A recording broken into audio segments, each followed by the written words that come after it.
예레미야서 33장 14절에서 26절입니다. 14절을 보면 보라 내가 이스라엘의 집과 유다의 집과 약속한 좋은 일을 행할 날이 오고 있다. 약속하신 좋은 일은 사회의 뼈대를 이루는 두 가지 제도, 제사장직과 왕직이 영원히 회복될 약속을 말합니다. 성전을 파괴하고 시드기야를 왕위에서 끌어내린 바벨론 군대들은 그동안 하나님의 임재와 현존을 나타내던 두 기관들을 미래 재기불능 상태로 만들어버렸습니다. 그동안 성전을 통하여는 하나님이 함께 하시는 것으로 보여졌죠. 다윗 왕조를 통하여는 하나님의 뜻이 그들에게 실현된다고 믿어졌습니다. 하나님의 함께 하심을 대표하는 그 두 기관들의 가시적인 존재 없이 과연 어떻게 이스라엘이 하나님의 백성으로 계속적으로 불릴 수 있을까요?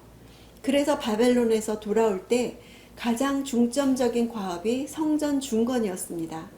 그날이 오고 있다고 말씀하신 것은 미래이지만 하나님께서 현재 그날들을 준비하셔서 자기 백성에게 가져다 주신다는 것을 뜻합니다. 오직 여호와의 작정 속에만 들어있는 날들이죠.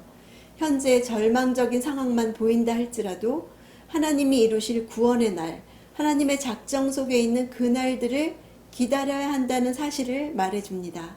그것이 믿어지십니까? 나의 날도 자녀들의 날도 하나님의 작정 속에 있다는 것을 믿고 그 날을 소망합시다.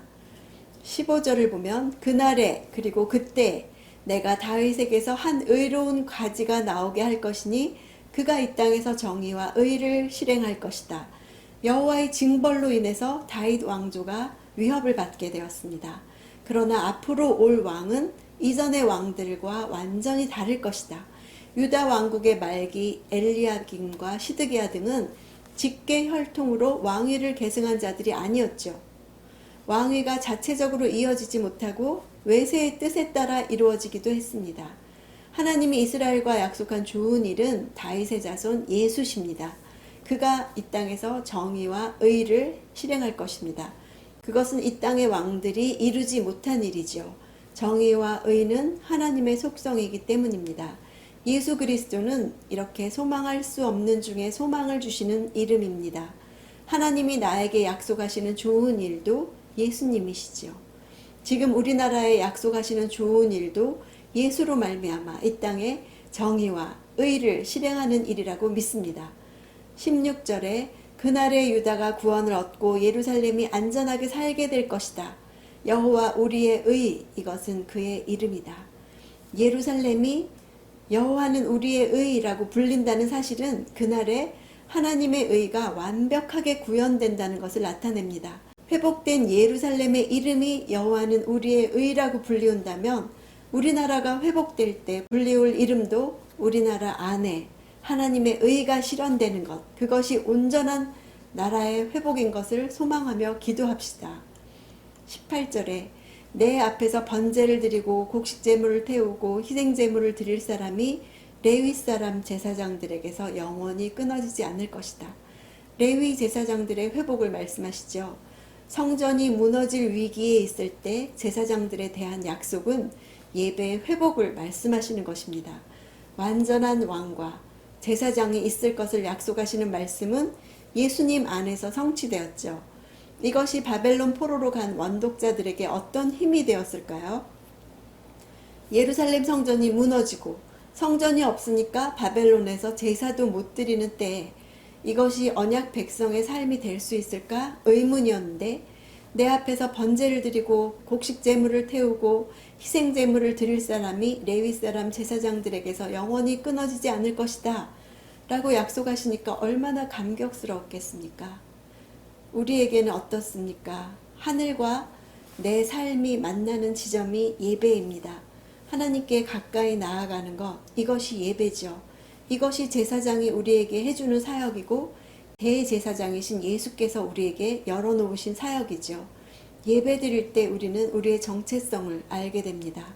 찬양하며 신앙을 고백하고 하나님의 사랑을 느끼고 말씀을 들을 때 믿음이 생기고 기도하며 결단까지 하게 되죠. 큐티도 개인 예배입니다. 큐티하며 주신 말씀대로 살겠다고 결심하며 약속을 붙잡겠다고 고백하죠.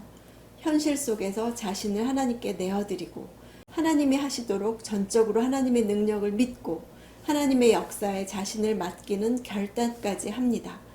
예배드릴 때 느낀 거, 큐티할 때, 기도할 때 결심한 것이 진짜고 실제입니다. 오늘도 큐티하면서 입술의 예배로 찬양을 드리고 삶의 예배로 말씀대로 살겠다고 결단합시다. 24절에 자신이 선택한 두 족속을 여호와께서 버리셨다고 이 백성이 말한 것을 내가 듣지 못했느냐? 그들이 이렇게 내 백성을 경멸해 그들을 한 민족으로 더 이상 여기지 않는다. 하나님은 사람들이 떠드는 말도 들으십니다. 아수르에 의해서 추방된 북이스라엘과 바벨론에 멸망한 남유다는 외부인의 눈에는 하나님이 거부하신 것으로 보였습니다. 그래서 그들은 하나님의 백성을 멸시했습니다. 남유다와 북이스라엘이 진정으로 하나, 신앙으로 하나가 된 것이 포로 기간입니다. 정치적으로, 신앙적으로 하나 되지 못했던 원인은 세속화였죠. 세속화를 무너뜨린 것이 심판이고 바벨론 포로를 통해 신앙으로 하나 되는 것이 회복입니다. 26절에 내가 야곱과 내 종 다윗의 자손을 버리지 않을 것이며, 야곱의 후손과 다윗의 후손은 언약 백성 이스라엘을 가리키죠. 1차적으로는 포로에서 해방되어 귀환할 자들을 가리키고 궁극적으로는 예수 그리스도 안에서 하나님의 백성이 된 모든 그리스도인들을 가리킵니다. 하나님은 자기 백성에 대한 궁극적인 뜻이 거부가 아니라고 알리십니다. 우리나라에서 지금 교회가 조롱을 당하고 있죠. 하나 되지 못하기에 더욱 멸시를 받고 있습니다. 그러나 하나님은 교회를 버리시지 않는 것을 믿습니다. 교회 안에 있는 인본주의와 세속주의와 우상숭배, 혼합주의에서 돌이키게 하실 것이고 긍휼히 여기실 것입니다. 완전한 왕이시며 완전한 제사장 되시는 예수께 나아가서 진정한 회복이 나에게 또 우리나라에 임하기를 기도하는 하루 됩시다.